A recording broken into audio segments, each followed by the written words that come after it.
મારું નામ વિશાલ અંગાડિયા છે. હું લીગલ એડ ડિફેન્સ કાઉન્સિલ છું અને આગામી તારીખ 14/3/2026 ના રોજ રાષ્ટ્રીય લોક અદાલતનું જે આયોજન થયું છે એના અનુસંધાનમાં એક અવેરનેસ કેમ્પેન અને એક સેમિનારનું આયોજન કરેલું હતું વીટી ચોકસી સાર્વજનિક લો કોલેજ ખાતે. ત્યાં અમે હાજર છીએ. એ ખૂબ સરસ સેમિનાર કાનૂની જાગૃતિ અને લોક અદાલત માટેનો થયો છે. વિશેષ રૂપે એવું છે કે તાજેતરમાં એક નામદાર સુપ્રીમ કોર્ટનું જજમેન્ટ છે જે અન્વયે જે આધુનિકીકરણ છે એની સાથે કોર્ટે કદમ મિલાવ્યો હોય તો એવું કહી શકાય કે આ જજમેન્ટના અનુસંધાનમાં એવું થયું છે.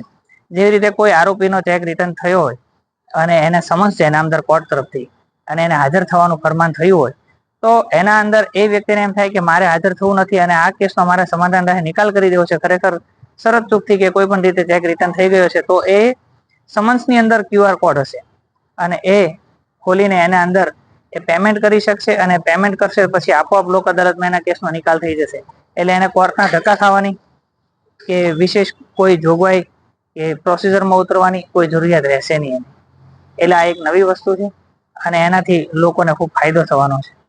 જી, જે પ્રકારે આજે ચુકાદો આવેલો છે તો એનાથી જે ચેક રિટર્નના કેસો છે એનો ઝડપી નિકાલ થશે એવું કહી શકાય? સાચી વાત એ છે કે એનાથી ઝડપી નિકાલ થશે. ખરેખર ખૂબ મોટી સંખ્યામાં કેસોનો જે ભરાવો છે તો હજારોની સંખ્યામાં એક કોર્ટની અંદર 9,000 કેસ પેન્ડિંગ હોય એવું પણ સુરતની અંદર છે અને એ ચેક રિટર્નના કેસો છે કે જેનો ખૂબ બહોળો ભરાવો થયો છે અને એનો નિકાલ કરવાનું કામ જે છે જો લોક અદાલત ન હોય તો ઘણું મુશ્કેલ થઈ જાય. એટલે સમાધાન રાહે નિકાલ કરવો હોય અને ખરેખર જેન્યુઅન વ્યક્તિ હોય અને એનો ચેક રિટર્ન થયો હોય અને એને આપી દેવું હોય પૈસા ભરીને, તો આ જે નવું માધ્યમ છે એનાથી ખૂબ જ ફાયદો થશે. એ પ્રોસિજરમાંથી ધક્કા ખાવામાંથી પણ બચી જશે અને કેસનો સુખદ નિરાકરણ આવી જશે.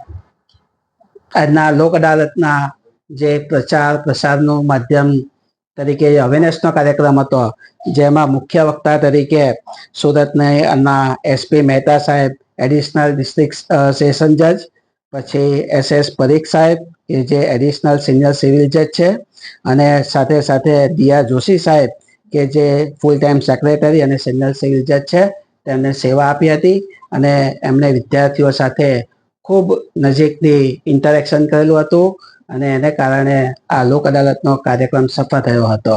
આ કાર્યક્રમ રાખવાનો મુખ્ય હેતુ સમાજની અંદર જે નાના નાના કેસો, જેને પેટી કેસો તરીકે ઓળખવામાં આવે, સમાધાન પાત્ર કેસો છે, જે વર્ષો સુધી કોર્ટની અંદર કેસોનું ભારણ વધારે છે, પરંતુ જો સમાધાન દ્વારા ઝડપથી અને સરળ નિકાલ આવી શકે તો બંને પક્ષકારોને સંતોષ પણ થશે અને ખરા અર્થમાં જ્યુડિશિયરીનો જે હેતુ છે એ પાર પાડી શકાશે. તો એ અવેરનેસનો કાર્યક્રમ હતો આજનો.